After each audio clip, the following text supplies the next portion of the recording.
अस्सलाम वालेकुम। और मैं महजन हाजिर एक नई वीडियो के साथ। आज की वीडियो में मुफक्किर पाकिस्तान, मुसव्विर पाकिस्तान अल्लामा इकबाल का मुख्तसरिफ तारुफ बयान किया गया है। उम्मीद करती हूँ आज की वीडियो आपको पसंद आएगी। वीडियो पसंद आए तो वीडियो को लाइक करें और चैनल को सब्सक्राइब भी ज़रूर करें। तो आइए शुरू करते हैं। अल्लामा इकबाल 9 नवंबर 1877 को सियालकोट में पैदा हुए। वो एक मुतवस्सत घराने से ताल्लुक़ रखते थे। इब्तिदाई तालीम आपने सियालकोट में ही हासिल की। गवर्नमेंट कॉलेज लाहौर से आपने फ़लसफ़े में एमए किया। 1905 में आला तालीम के लिए इंग्लिस्तान चले गए और कैम्ब्रिज यूनिवर्सिटी से फ़लसफ़े इख़लाक़ की डिग्री हासिल की। इसके बाद वो जर्मनी चले गए, जहाँ म्यूनिख यूनिवर्सिटी से पीएचडी की डिग्री हासिल करने के बाद लंदन वापस आ गए। लंदन में 3 साल क़याम के दौरान बैरिस्ट्री का इम्तिहान पास किया और फिर वतन वापस आकर उन्होंने वकालत शुरू कर दी। वकालत का सिलसिला 1934 तक जारी रहा।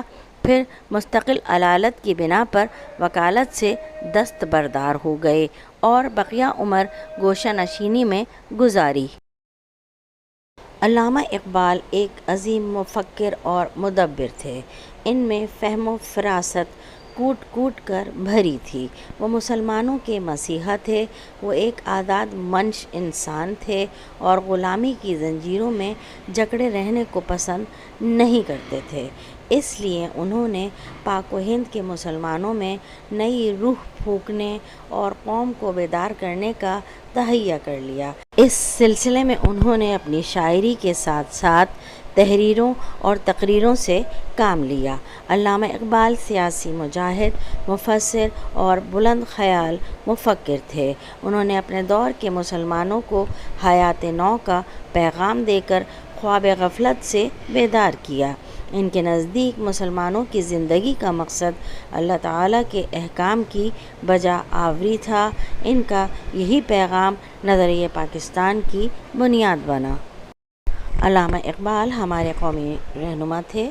उन्हें आलम इस्लाम की पस्ती और ज़बूं हाली का शदीद एहसास था। वो मुसलमानों में यकीन महकम, अमल पहम, मोहब्बत और इत्तेहाद का जज्बा पैदा करने के ख्वाहिशमंद थे।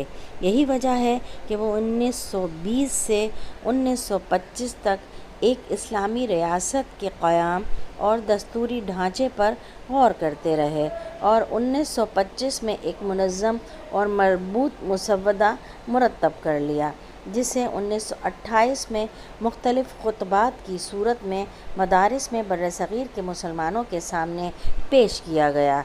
अल्लामा इकबाल के यही खुतबात अंग्रेज़ी में भी शाया हुए।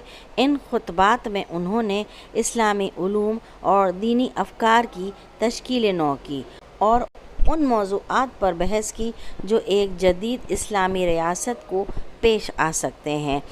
बस इस तरह अल्लामा इकबाल मुफक्किर पाकिस्तान के लक़ब से नवाजे गए। 1928 तक तमाम मुसलमानान हिंद इकबाल की सियासी खिदमात का एतराफ़ कर चुके थे, लिहाजा इन्हें मुस्लिम लीग के उस तारीख़ साज़ इजलास के लिए मुंतखब कर लिया गया जो 29 दिसंबर 1930 को इलाहाबाद में मुनक़्क़िद होने वाला था।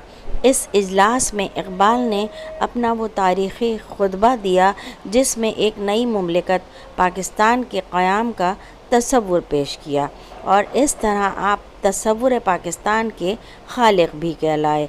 अल्लामा इकबाल के खुतबा इलाहाबाद ने पूरे बर्र-ए-सग़ीर के मुसलमानों में एक ज़बरदस्त जोश व वलवला और हिंदुओं में हिजान पैदा कर दिया। हिंदुओं को इस बात का इतराफ़ करना पड़ा कि वो कांग्रेस के होते हुए मुसलमानों को अपने दामे फ़रेब में नहीं फंसा सकते। चुनांचे इस खुतबे के नुकात पर कारी ज़र्ब लगाने के लिए उन्होंने मुख्तलिफ़ इक़दाम किए, मगर उन्हें मुँह की खानी पड़ी। खुतबा इलाहाबाद के बाद मुसलमानों की अलहदा कौमियत का नज़रिया पूरी तरह वाज़ेह हो गया और इस्लाम के सियासी तसव्वुरात भी मुसलमानों के सामने वाज़ेह सूरत में आया हो गए।